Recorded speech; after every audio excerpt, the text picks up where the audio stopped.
Hello, I'm Dr. Stephen Hassan with another episode of the Influence Continuum. And we have a special guest this week. Paul Jensen is someone that I've met this year, in fact, at a International Cultic Studies Association conference in Louisville, and heard his talk called Discovering the Worst Kept Secrets of My High Demand Church.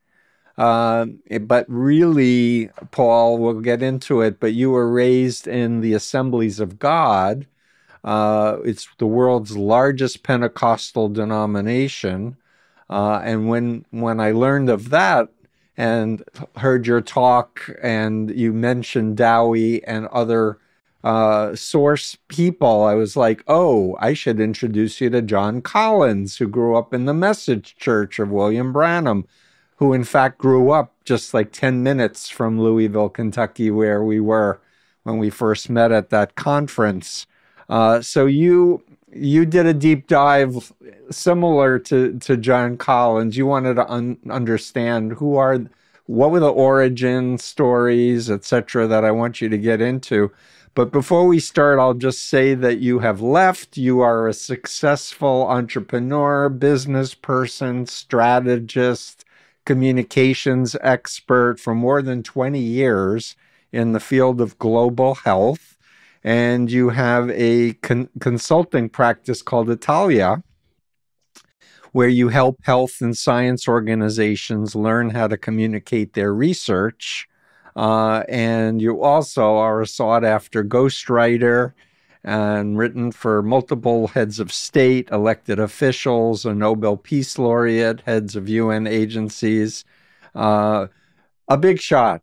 So I'm honored to know you, and I'm trying to secretly recruit you, not so secretly because I'm announcing it, to help us with freedom of mind messaging, because, and as we've chatted now a few times, we realize the world needs to understand undue influence and mind control and what is an authoritarian cult and how do we protect people, etc. So with that, Paul, tell us about, let's start with the Assemblies of God and your backstory for our listeners, please. Yeah, sure. So for people who are not familiar with the Assemblies of God or never heard of it before, it's the world's largest Pentecostal denomination.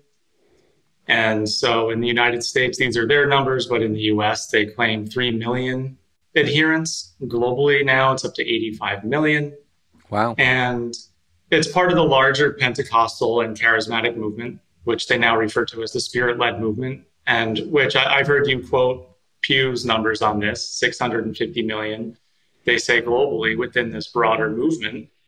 And so the Assemblies of God is the biggest denomination within that broader movement. And explain what Pentecostal and charismatic is for our listeners who may not know. There are a few doctrines, these are core beliefs that are part of Pentecostalism that are sort of add-ons to what you would consider to be more traditional Protestant Christianity. Right. So, and we'll just go into a few of them. So one of them is speaking in tongues. So tongue speak, and this is part of what's called being baptized in the Holy Spirit. So this is an experience. Yeah, go ahead. Yeah, this is an experience that would follow after your conversion. So you would be saved or you would become born again. And then as you progress to a certain level of spiritual maturity, and as you get closer and closer to God, then you go through this experience called baptism in the Holy Spirit. And according to the doctrine, the first outward evidence that you've been baptized in the Holy Spirit is that you would speak in tongues. If I can interrupt and just say that, so my first exposure to speaking in tongues was with an authoritarian cult called the Way International of Victor Paul Whale. And they had a course to teach people how to speak in tongues. So as I was counseling people out, I figured I would learn to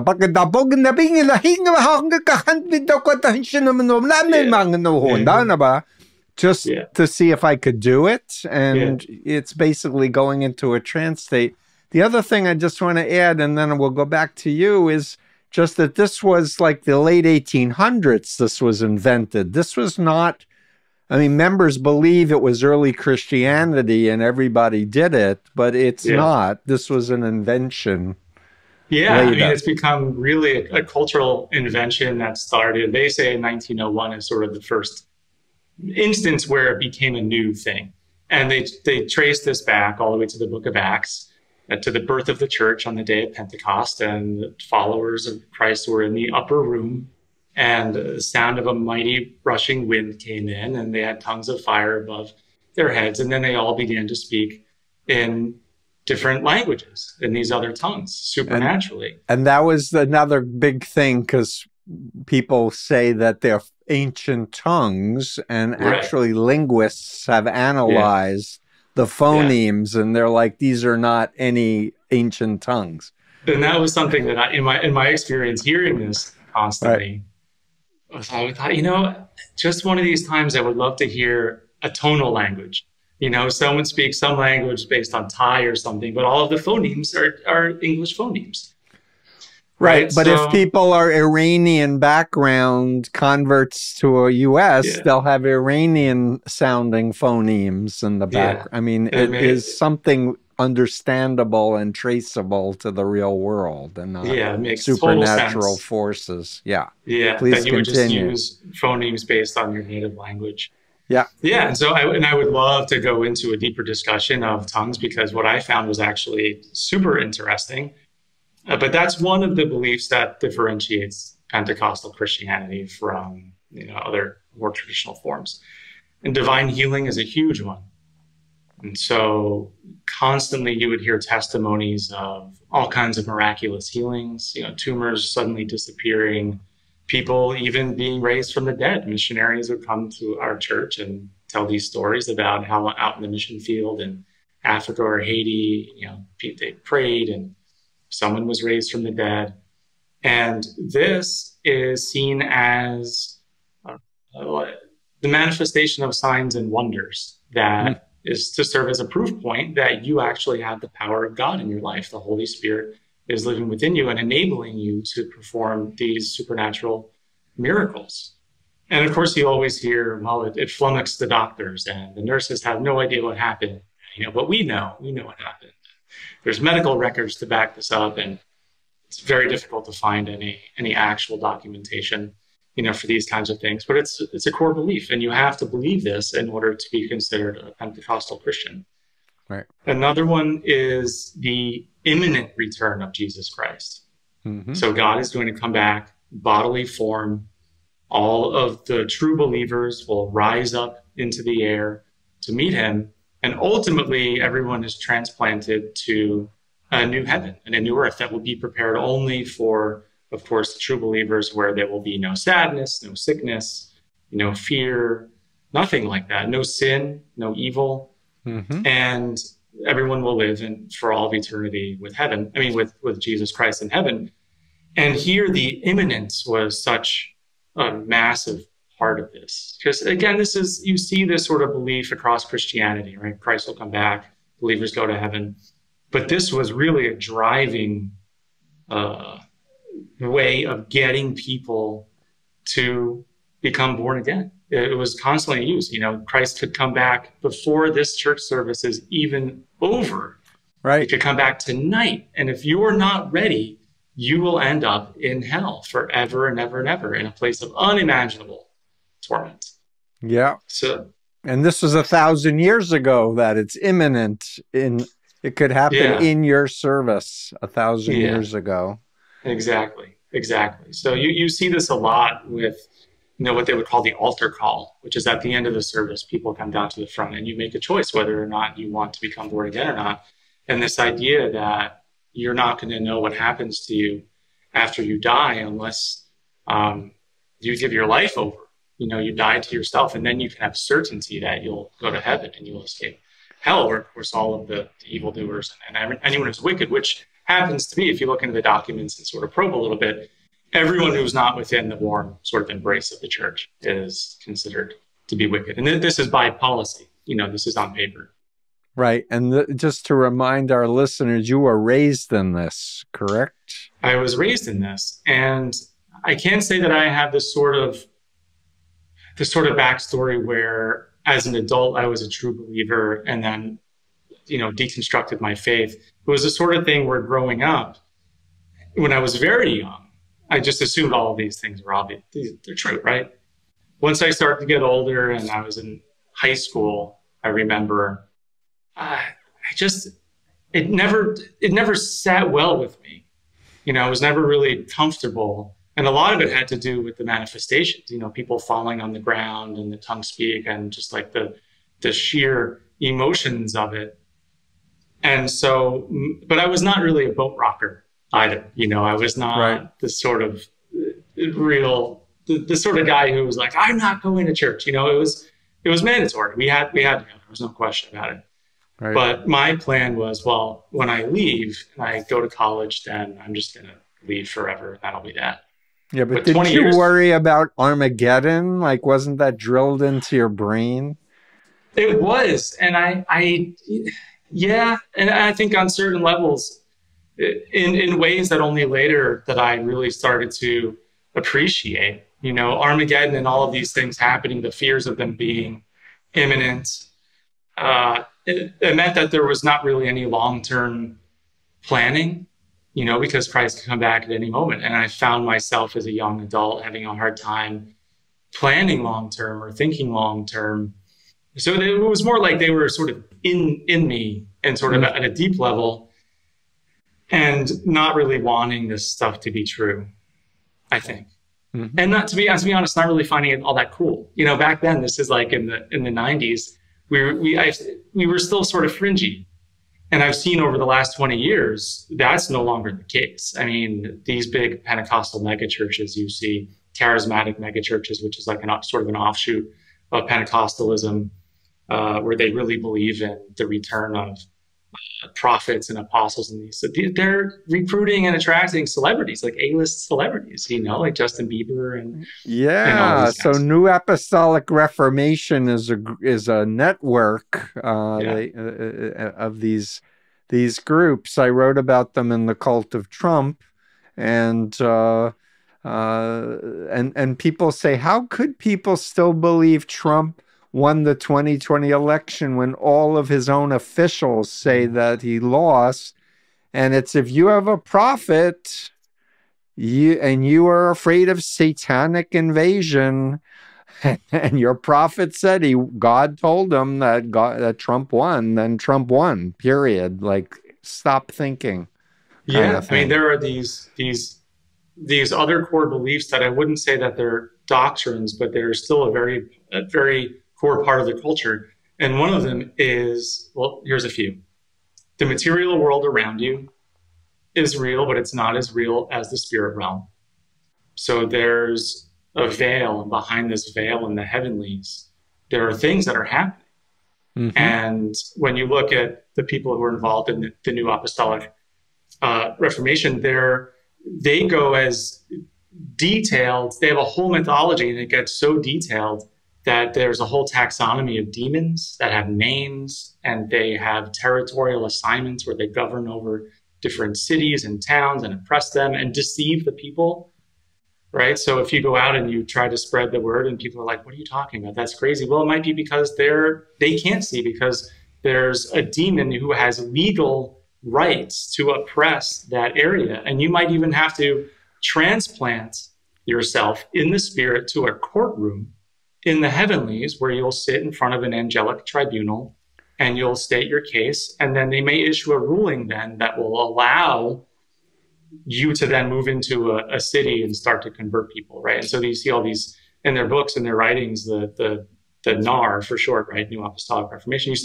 You see them basically tell these stories. Well, we went into spiritual warfare and we warred against the territorial principality or the strongman demon who governed over this area, and we were able to get a heavenly restraining order against him, or we were able to get a legal decree that said he no longer had rights to oppress the people in this area. And after that, we just reaped a harvest of souls. We just saw people converting left and right, and all these things happened. And even things like natural disasters, like, floods will go away, or hurricanes will go away, or, things like that.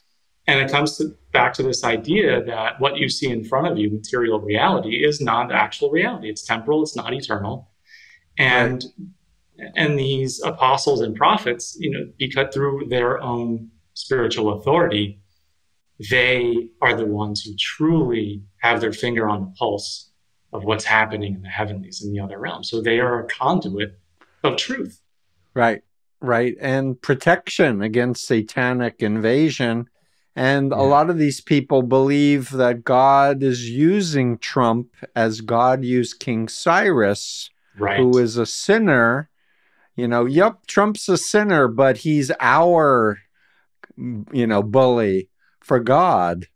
So they buy into that notion, which for everybody else in the United States and the world, they're going like, how can people who claim to be religious think that it's okay to have a liar, a pathological liar who's told 35,000 lies, represent God? Well, because as you explain, the spiritual world is more real than this, world of Satan. Yeah, and we might not fully understand God's plan, but it's important that we give ourselves over to it in obedience. And any sort of hesitation that we might have on our own part, we need to put that aside and trust the plan. And I think what's really happening is that it's very transactional. It's just a power relationship, right? So now they're at the table. These sort of leaders are at the table of power in a way that they were not before. And their goal ultimately is power here on earth. And this is an area where the NAR and what's called classical Pentecostalism they split doctrinally, and it has to do with the end of the world. So I was raised to believe that the world was going to get worse and worse and worse. And then Jesus Christ will come back and he'll basically save us, right? And all the believers will go to heaven, and heaven will be somewhere else. Whereas the NAR, what they teach is they say, no, there's not and they almost reference other cults, right? They're like, there's not going to be a spaceship that comes down and whisks you away. There's not, it's not like there's going to be like an eject button and suddenly you're going to leave. No, heaven is going to be here on earth.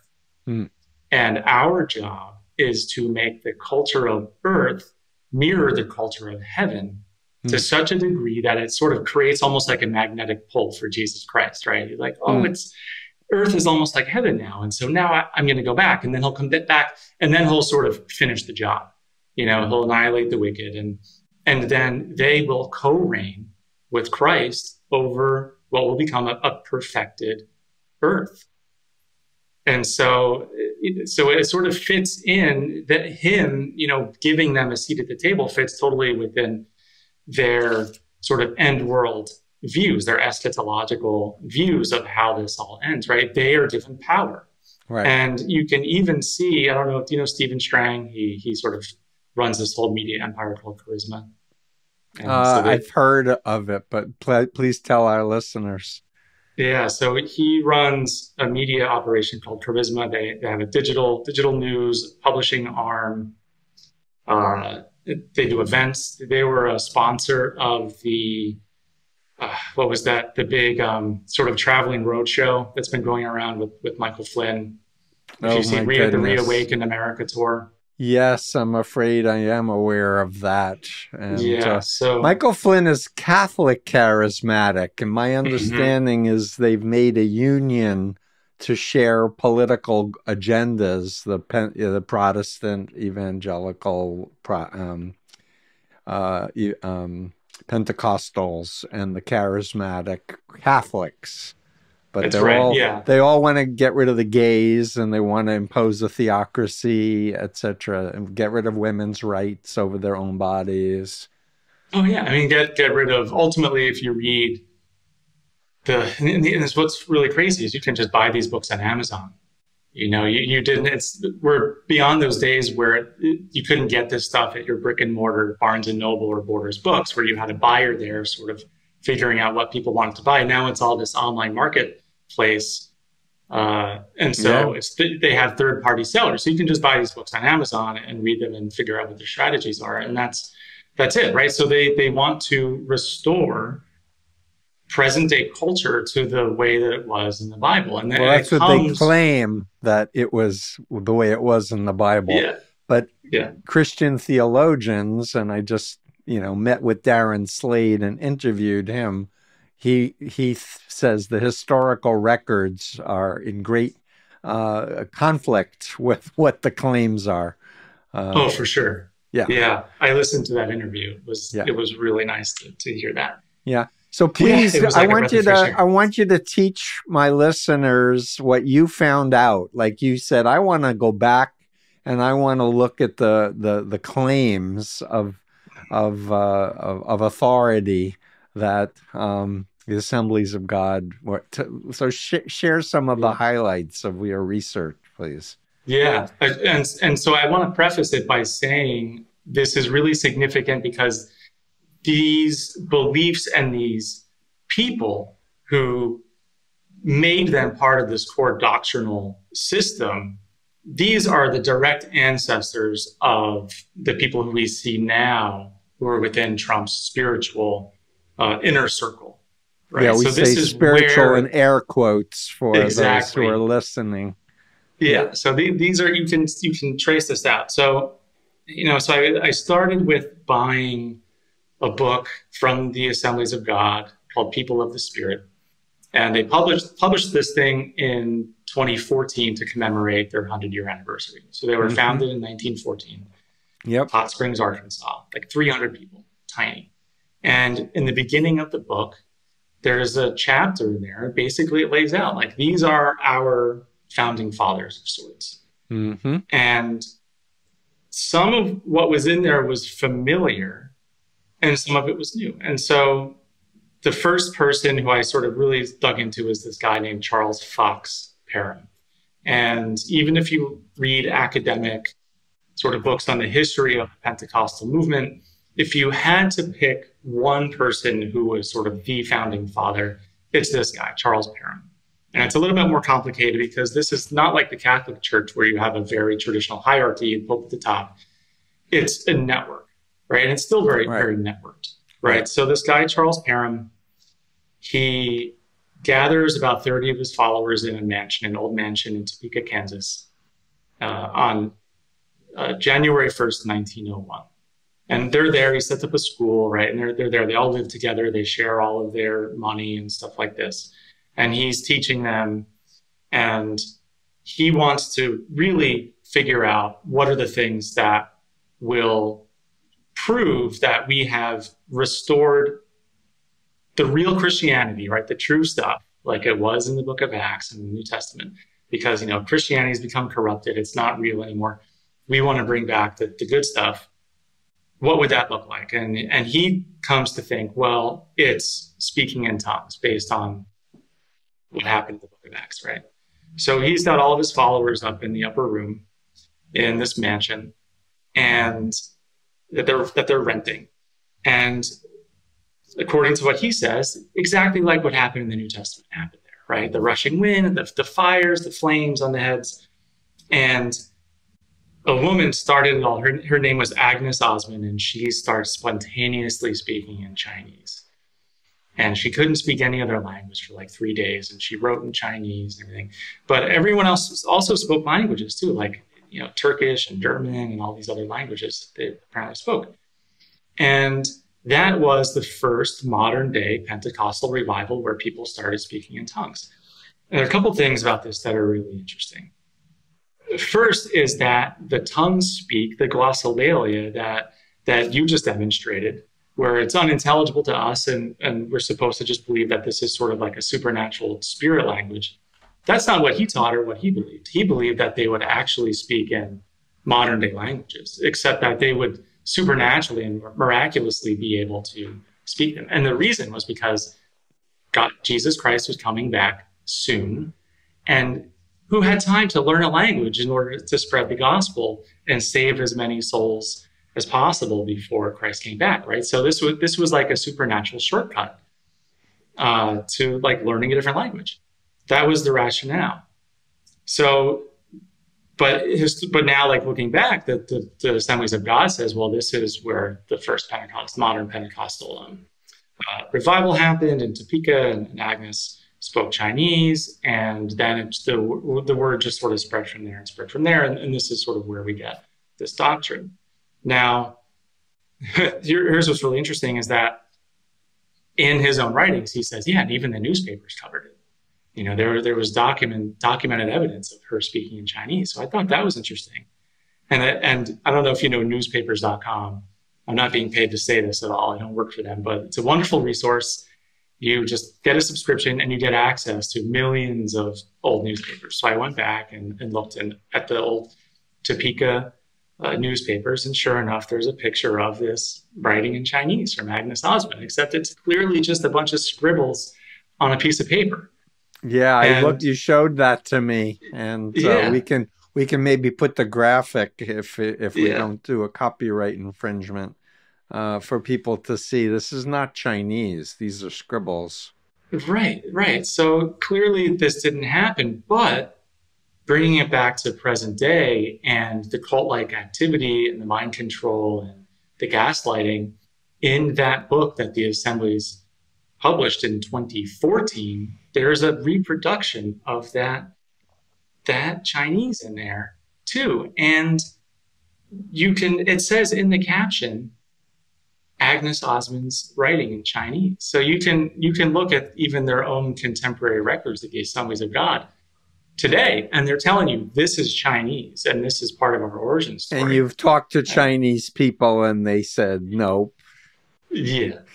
Just to cover all my bases. I have one of my best friends, his uncle is a Chinese scholar at SUNY Binghamton. And so, I emailed him and it was like, yeah, rest easy. That doesn't resemble Chinese at all.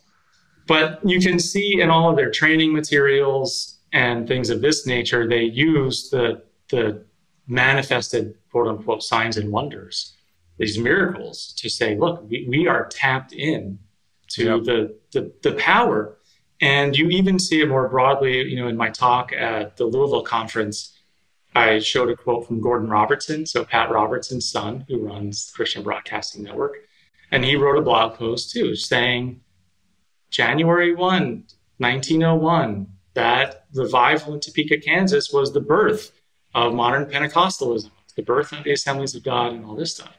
And so when I first discovered that, it was like, I just felt a lot of relief, because it's like, oh, well, clearly this, I can see it in front of me. And I also thought it was ironic too, that what they're describing is the descension of the Holy Spirit acting in the miraculous way. And it's the most powerful force in the universe.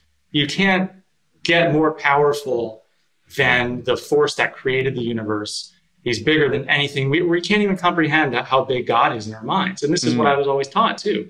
His power is so great, we can't even fathom it. We can't begin to fathom it. And yet the only documented evidence that they can provide for this miraculous happening that was supposed to restore original Christianity is just some scribbles on a piece of paper. So I thought that was totally paradoxical. So that's Topeka. That's like the flashpoint that sort of creates modern day Pentecostalism. But when I dug in a little bit more, this is where it goes into the real authoritarian cult roots of the Assemblies. And so where did Charles Parham get these ideas? Where did he get these ideas about speaking in tongues? And where did he get the idea for the school that he set up, quote unquote school? It was a cult in Topeka. He got it from a place in Maine called Shiloh, called the Kingdom. And this was run by a guy named Frank Sanford. And Frank Sanford met Charles Parham in Topeka because he was going around the country and recruiting people and bringing them back to Maine. And this is a very traditional, the authoritarian cult that he ran. And so Charles Parham went there and studied, and that's where he got the idea for the school in Topeka. And so looking at what the Assemblies of God was saying about Frank Sanford, this is another guy that they point to say, well, he also helped to pave the way. You know, he created the model for what happened in Topeka. And he also had a real burning desire to evangelize the world. And that was true.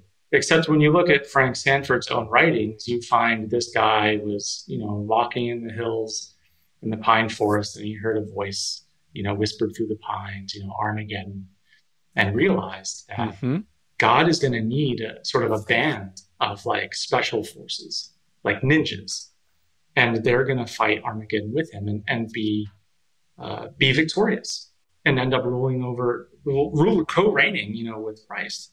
And so he also had this idea of, well, we can help bring this about by spreading the word, because there's a verse in the book of Matthew that, paraphrased, is, you will spread the message to the ends of the earth, and then the end will come. So he thought, well, let's get it going. Let's do this. Right. But he also, this is the turn of the, you know, for going from the 1800s to the 1900s. And he also realized, well, how are we going to do that? We need to innovate and find new ways. So he pulled, in order to go to Shiloh and learn there and live there, you had to give all your possessions over to him, of course. And so he took the money, and he ended up buying what was at the time like a famous racing yacht. It had run, I think it was across the Atlantic, won a race. And so he buys this, it's like one of the most beautiful ships of the Gilded Age, you know, mahogany and stained glass and stuff, very fast. And he comes up with this rationale. All right, well, we're going to sail this thing around the earth, and we'll go sail along the coast of Africa, and we're going to blow a shofar. It's like a ram's horn. Right, yeah, Jewish. We do that for Rosh Hashanah and other holidays. Yep. Yeah, exactly. So he's like, we're going to blow this thing.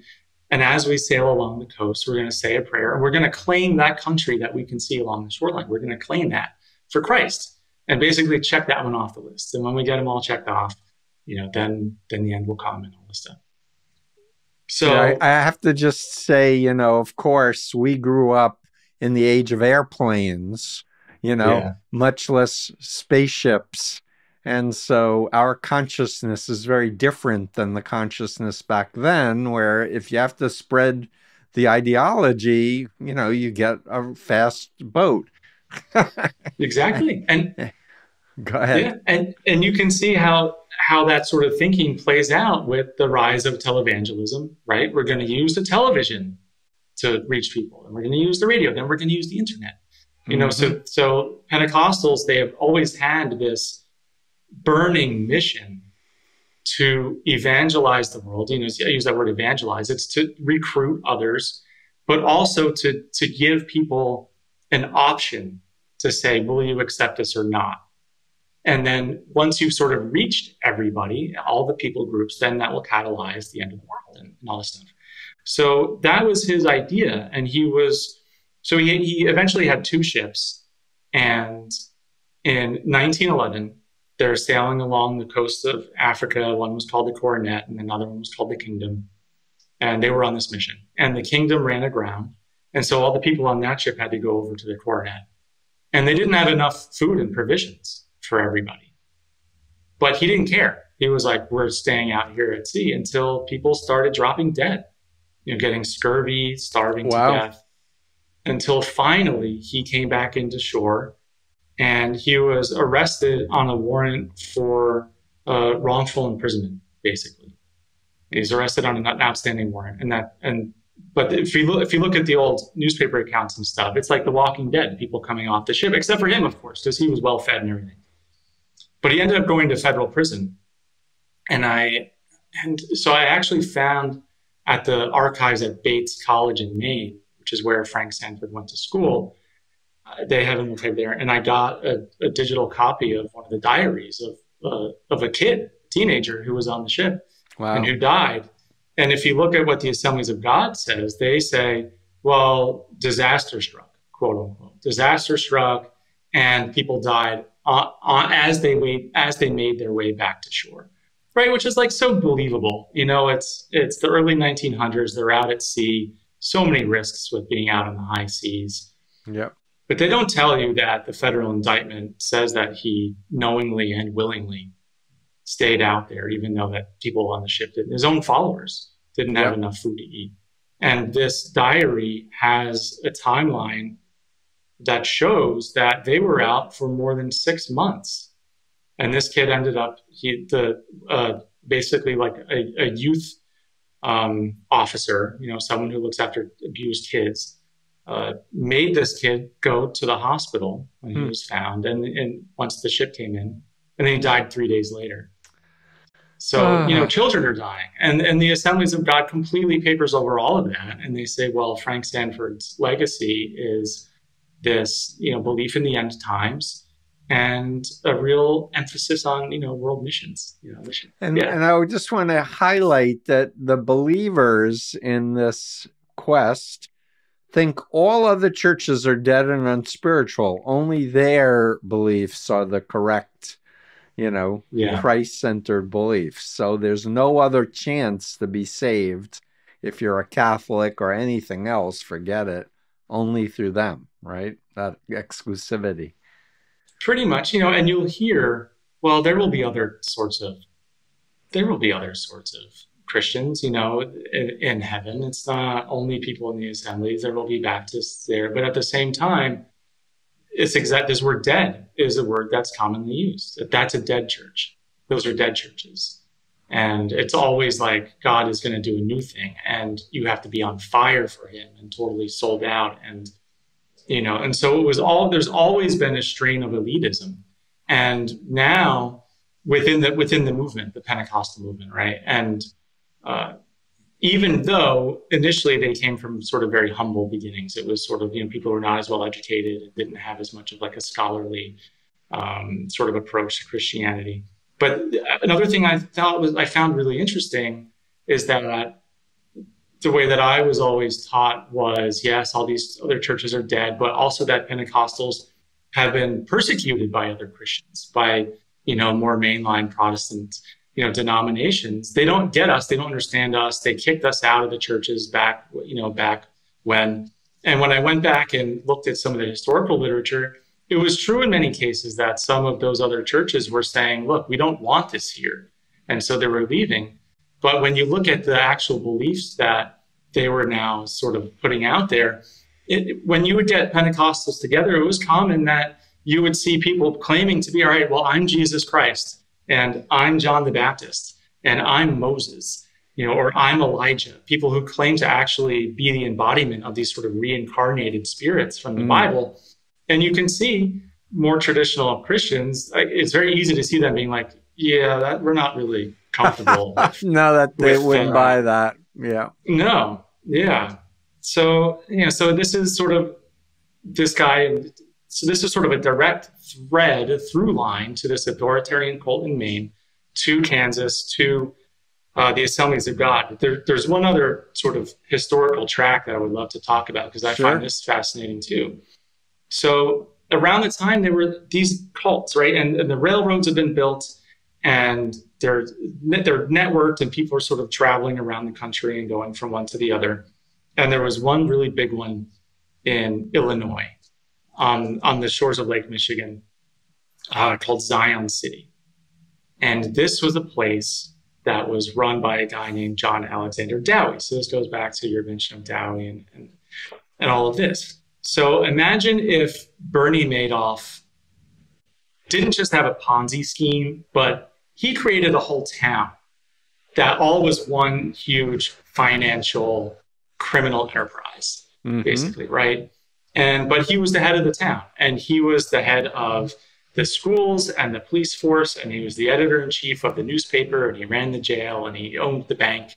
And everyone who worked in the town had to work in industries that he set up, and then you make your money and you deposit your money in his bank, et cetera, et cetera. There was no other church. He was also the priest. He was the high priest of the town. And he was the only church allowed in this town, in Zion City. And so he founded this thing in late 1800s. And this is a guy who was Australian and left Australia under somewhat dubious circumstances, like his church mysteriously kind of burned down, and he came to the United States and started trying to make a living as a faith healer in California. Didn't do very well, but then he had this great idea that, well, I'm going to go to the World's Fair outside Chicago, and he set up a tent outside, and it was a very, I mean, you're going to relate to this. It's the sort of thing where you have your lieutenants find people who have psychosomatic illnesses, you know, and you have them pay you money. And then you say, right, well, now you've plunked down your money, you've invested now, and now you're going to get to see the healer, John Dowie. And he's going to bring you up on stage in front of the crowd, and he's going to heal you. And then when you're healed, he's going to write you up in his newspaper and give you 20 copies. And so you're going to have your own story in there. And then you're going to give that to 20 of your friends. And so he used this newsletter very strategically to build a following. And then he decided, well, I'm going to build this town. And he had thousands of his followers move into this town.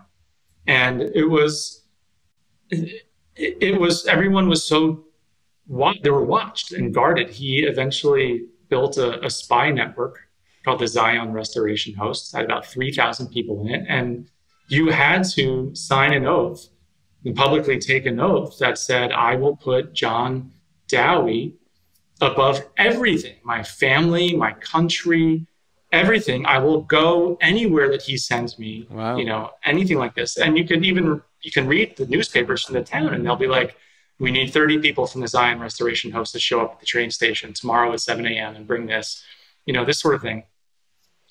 And it was basically a police state that he ran. Mm-hmm. And I mentioned the financial crimes. These were elaborate. So if you worked in his lace industry or in this big industrial bakery, he told you that, well, you own this. You collectively as employees own this. Isn't that great? You wouldn't be able to own your own company. This is employee owned. Except he had his lawyers set up shell companies, dummy companies. And people bought shares of companies that didn't even exist. And then, of course, the money got deposited into the bank, and he just would raid the bank whenever he wanted. And eventually he bankrupted the town, and people lost their life savings. And he was living, you know, this extravagant lifestyle based on this enterprise that all started with faith healing. And so if you look at what the Assemblies of God says about this guy, and these were not secrets. This was like front page news consistently. This guy met with Teddy Roosevelt in the White House and had thousands of people at Madison Square Garden. This was big news stories back then. And if you look at what the Assemblies of God says about Dowie, they say, yeah, he got a little screwy later in life, but he was, of course, you know, used by God, no doubt. And his beliefs in divine healing were instrumental in making this a core distinguishing part of the Assemblies of God's and Pentecostal doctrine.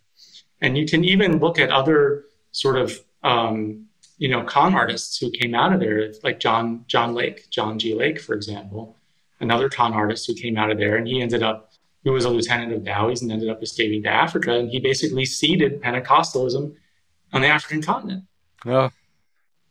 And we saw in Kenya, like over, hundreds and hundreds of people died from stopping to eat food because their prophet said that these are the last days, so you should stop eating. And children die too. And that's this year, 2023. Hundreds of people. Hundreds, yeah. Awful. I know, it's a real shame. And through my work, I mentioned I've been working in global health for 20 years. So I've been to Africa, 25, 26 times. And you can see in different countries, and it's kind of the same story. You see and hear stories from people who live there of, that church that we're driving by, that guy's a Pentecostal church, and that guy sells, healing water, or he sells fabric or something. And, and some people are like, it's a scam, but that guy is living large and he's got a big holy handkerchiefs that will protect you from COVID. Yeah, exactly. So you see the legacy of this. And at the same time, all of this is sort of getting started in the United States in the decades after the Civil War. And so I think it's very easy to see how the country was very traumatized and people witnessed atrocities, took part in atrocities. And I think the message of none of that really matters. You can die and be reborn, be born again and start over. And this isn't a time when there's no real sort of academic or clinical understanding of PTSD or any of these things. I can see how that would be a very attractive message for people who had endured trauma. And when you look at the Assemblies of God's missionary work, it's explicitly within their own documents, it's explicitly based on an interpretation of Matthew that says like I said earlier, we're going to spread the message to the ends of the world and the end will come. That was sort of the goal and the driving agenda. But they were also seeing where they would go. Because if you're an enterprise and you have finite amounts of money, you've got to figure out, okay, where are we going to really allocate resources and send missionaries? And there was a guy named Paul Hogan who ran their whole missionary. And this is the biggest Protestant missionary enterprise in the world, right? So this is a massive operation. He ran it for 30 years during the middle of the 20th century. During that time, they had a missionary publication. Do you remember what this is called? I talked about this a little bit. Global Conquest. No military adjectives there.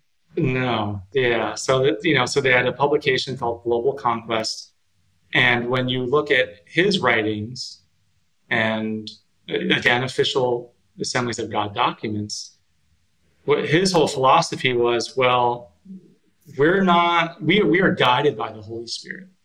So this is not a human enterprise. This is a spirit-driven enterprise, and we are just his servants. And so we can't sit and just strategize and figure out where we're going to go. We have to rely on divine intervention to show us where the harvest fields will be ripe to go and harvest souls. And so and this is, I think, really this is, of all the things that I've sort of dug up so far, this is one of the things that really sort of strikes me to my core. They saw the dropping of the atomic bombs in World War II as divine assistance for their missionaries to move into Japan to start converting people and recruiting them.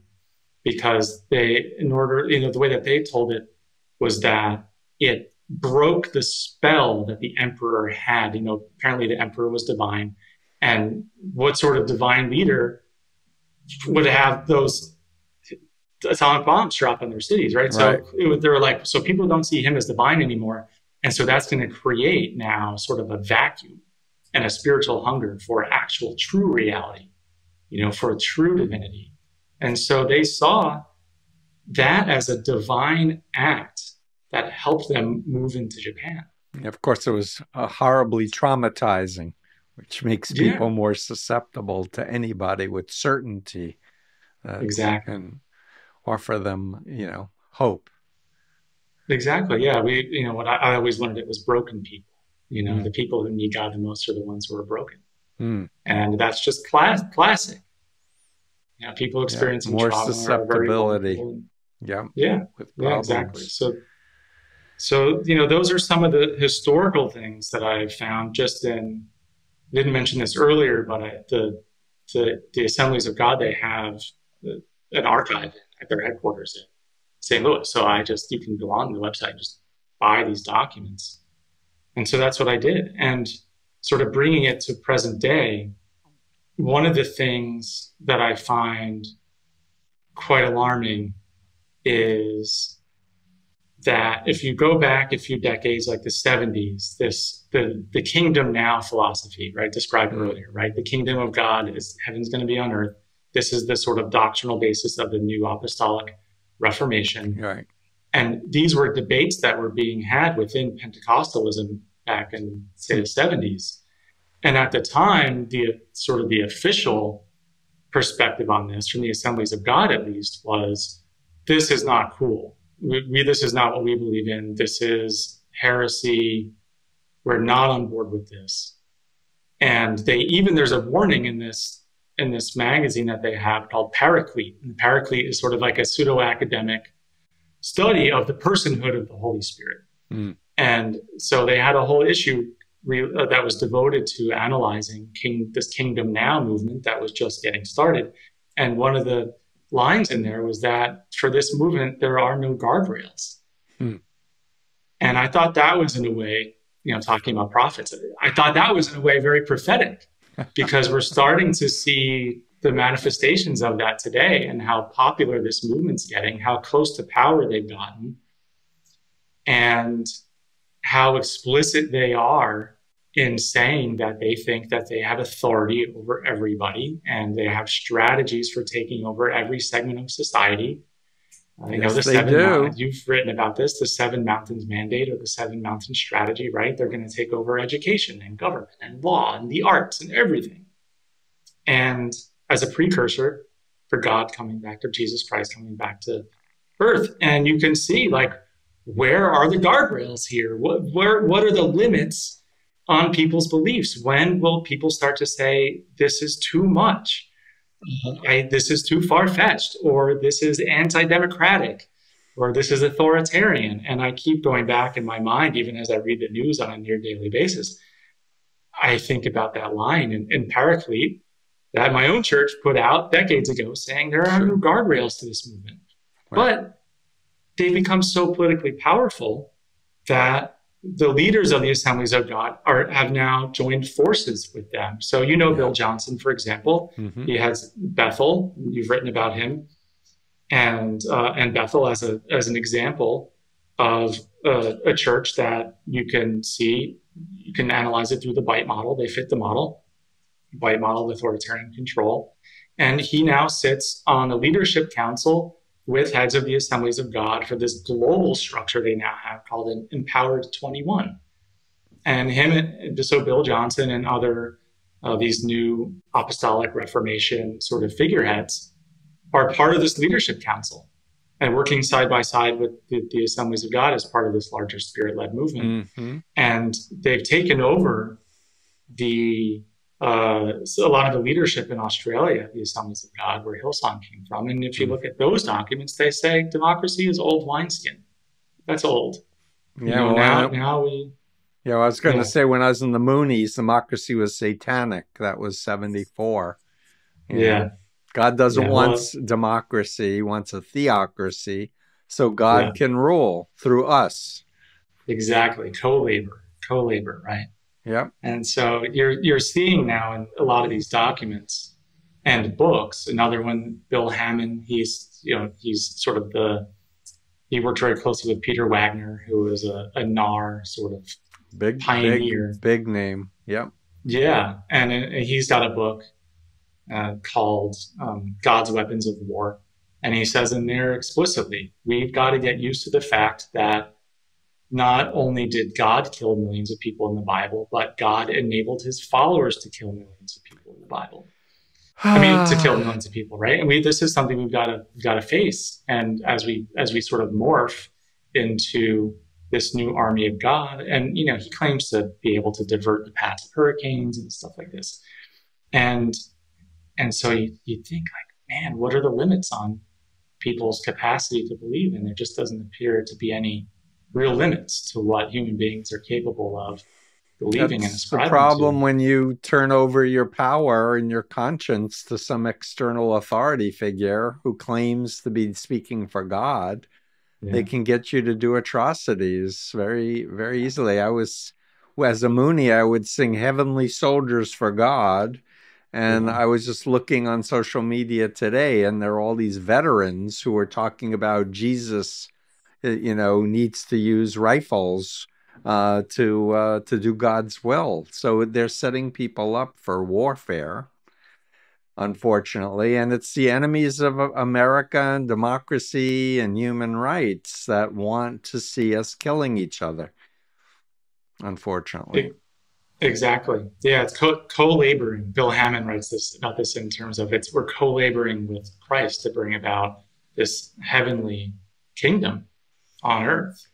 And he'll also say, well, some of this is figurative, and we'll use but it's incremental, right? It's like incremental evolution And how many times can you do a Jericho march around your sanctuary in your church? And how many times can you, engage in spiritual warfare before you start to say, well, this isn't really having the results that we really want? And what's the rationale to start taking matters into our own hands? All of those rationales are starting to be, are being laid, are being laid today. And so my hope is that, we used to sing this song, in church about shining your light, right? Like, this little light of mine, I'm going to let it shine. And I think about looking back at the history of the movement and demystifying it and showing people who are involved where this all comes from and who the people were who, even groups like the Assemblies of God, even point to themselves as saying these were our founding fathers. And if we look at the historical record and we shine a light on it, it's not like a purifying light. It's more like a demystifying light, right? Like, you turn the light on and all of a sudden you start to see where this comes from. And it's my hope that as more and more people start to find out about the real history of this movement and where it came from, then they'll start to question it a little bit more and start to think, oh man, what have I gotten caught up into? And, there are true believers, but for people who might have doubts or entertaining doubts, people like me who was sitting in the service being like, I don't know about this. Yep. And if I may, as a Jew, if we're reading the New Testament, which I've read many times, Jesus said, render unto Caesar what's Caesar. Like, let's not be political. He said it's harder for a rich person to enter the kingdom of heaven than for a camel to enter the eye of a needle. He said, as you do to the least in the kingdom, you do unto me, which is the opposite completely of these people who want to take over the world and want to have the finest yacht, cruise ships and mansions and Rolls Royces and Lear jets, which a lot of these leaders, have. And, Paul, you're so bright, you're so talented. I'm so glad you got away. You're one of the ex people or ex-evangelicals. I've talked to a number of people who like to call themselves ex-evangelicals. There's a lot of young people who are realizing, wait a minute, this is what we were taught, but does this hold water? And what's the result if I continue to blindly follow? What's going to happen to the planet? Because we're destroying the earth. Yeah. And there I'm optimistic, because there is this movement within broader evangelical Christianity, this deconstruction movement, where people, and they do seem to be overwhelmingly younger, who are saying there's a mismatch between the values that I read when I read about Jesus Christ in the New Testament and the Beatitudes and what I'm now seeing. And they're starting to question. And I have to believe that is going to continue to pick up steam in a way that will start to create sort of like a balancing effect to all of this, and help people who are really deeply in it not just see, oh, well, okay, I was really taken for a ride and exploited, psychologically exploited to become a part of this movement or this network. But there are other people out there. There's a community out there where I can exit and I won't actually give up everything. Mm-hmm. And I'll be okay. I'll be able to land on my feet. Because I think that's really important, having those, like an exit brand, I think is important for a lot of people. Yeah, and I'm really grateful for your company, Italia, and your work wanting to teach, especially young researchers and other aspiring academicians, how to message more effectively in a way that's going to help others, help the planet. Yeah, thank you. And that's directly informed by my experience. I grew up in an environment where everyone was like, we have this message. We have to get it out. We've got to get it out there. Spreading it is the most important thing in life. And then I've worked with academics and researchers and top experts in the world in various fields over the last 20 years. And and found, all right, well, yeah, you're doing amazing research and developing all these insights and you're publishing them, but they're just not getting out there. Right. They're just, and really I worry about now, especially with AI, generative AI coming, it's harder and harder to maintain a grasp on, just sort of tangible reality when it's becoming augmented digitally and all of these things. It's not getting easier, right? It's going to get harder to sort of tell truth from fiction. And for there to be a chasm between people who are generating data and evidence-based insights and sort of the general public, I feel like that chasm is just going to be it's unsustainable. Yeah, and I would add, we need to get back to values, like don't do to others what you don't want done to yourself. Yeah. And that's why on the influence continuum, I try to say, there's influence along the whole continuum. We can do ethical influence. Like I want to persuade people to think for themselves, not to blindly follow me or some, black and white, all or nothing ideology. I want people to be fully them. And I do myself believe that we each have a divine spark in each of us. And we have an obligation to that uniqueness, to be ourselves, because we can enrich other people by just being true to ourselves. Yeah. And like you're saying, really recognizing the inherent value in other people and not telling them, guess what, without accepting what I'm giving you doctrinally and sort of from the perspective of like my own orientation of the Bible and all this stuff, unless you take this and swallow it and die to yourself and accept it and become obedient to it, you're going to be nothing. Right. You're nothing, right? That's not having any sort of respect for the person you're talking to, even if you are trying to persuade. So even if you're trying to persuade someone of something, just understanding that they have a mind and agency, and they're not just an empty vessel to be exploited or a soul to be harvested. Yep. And I would say anyone listening to this who's been involved with the Assemblies of God or the New Apostolic Reformation or any group, do what Paul has done. Do what Steve has done. Like, I wanted to understand, what are the roots of the Moonies? Like, what's the history? Oh, Moon was in a cult. Oh, he stole the beliefs from this other cult from North Korea. Oh, and just you demystify it, and then you share it. You write books or you write articles, and you want to share to help people get out of the deception. Who wants to live a lie? Yeah, nobody. I think nobody really wants to live a lie, and I think that's something that I think that we can hang our hat on. Is just the understanding that people don't want to live a lie.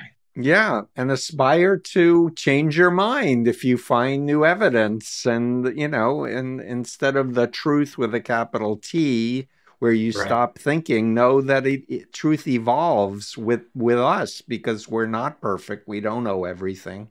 And so our understanding will continue to evolve. Yeah.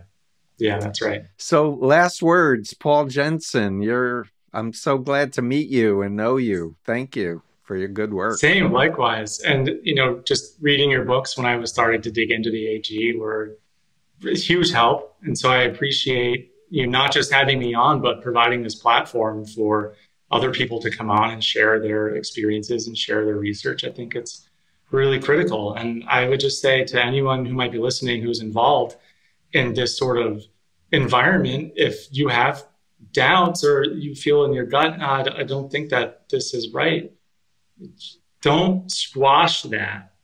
Right. That still small voice. Yeah. Just pursue start to it. Listen and see where it falls. Yeah. See where it takes Pursue it. And I think that you demonstrate, Paul, you're happily married, you have a successful career. I, too, have, had a very robust life. It's 47 years since I was rescued from the Moonies. And I'm so glad every single day that I'm free to think for myself and make my own decisions. It's a great thing. Yeah, exactly. Far from being complete a complete mess and lost and floating, on a sea of deception or whatever, any metaphor that is used to scare people into staying with the group, you can have a beautiful, fulfilling, and joyous life. Yeah. Just Yeah. understand the difference between a legitimate fear and a phobia. Yeah, exactly. Phobias are not real. Nothing bad's going to happen. They were just using it as a tool of emotional control. Yeah, exactly. So thank you, Paul Jensen. And let's be in touch and let's continue to message healthy, truthful, inspiring words and messages. Sounds great. Thanks for having me on. Thank you. Steve Hassan here. It's been decades since my family rescued me from the Moonies. I've been at this for over 47 years. The need has never been greater. If you're able, please consider hitting the Super Thanks button below, and it'll help us to do better. Every penny will help us toward our goal of educating the planet about undue influence. Remember, it's your mind. Only you should control it.